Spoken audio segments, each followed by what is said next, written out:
续关心检方侦办京华城案，北检伫昨昏是第3届提审威京集团的主席沈庆景去厘清案情，而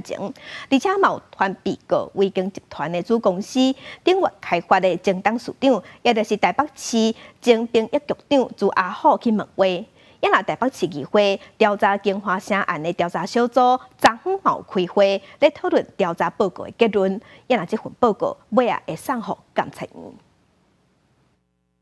你还好吗？这台轮椅挂嘴案面对新闻拢无回应，北检继续侦办京华城案件。19下晡第3摆提审在阿外威京集团主席沈庆景，另外前台北市兵役局长前威京集团子公司董事长朱阿虎，也被传唤出庭出现伫北检应讯。要讲一下京华城的事情。没有啊，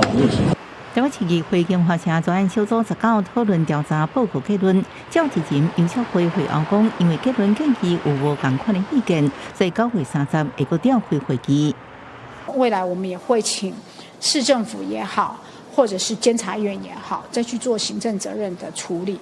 议会只能做行政的调查，我们没有权利去惩处谁，我们只能给出建议。游锡会强调，跨党派调查小组就是希望采用无同款角度甲立场还原事实，无希望外界感觉报告有针对性。目前5个建议拢偏向制度性，希望唔通过同款的案例发生。暗国民众党也开记者会说明京华城案件。迄时阵副市长刘桂黄先生强调，京华城唔是都更是都市计划，而且都市计划法第39条、第85条本来就是有关台北市有权利家己定用积率、用这种例。京华城案子不是唯一，也不会是未来的唯一。它就是一个台北市目前为止现在所做的所有的相关西部计划都是用同样的标准，所以这些委员们跟台北市的公务员，他们都是依法行政，没有人可能明知违法而故意做一些违法的事情。调查小组的报告里面，不管是彭振声副市长还是黄锦茂局长所回复的，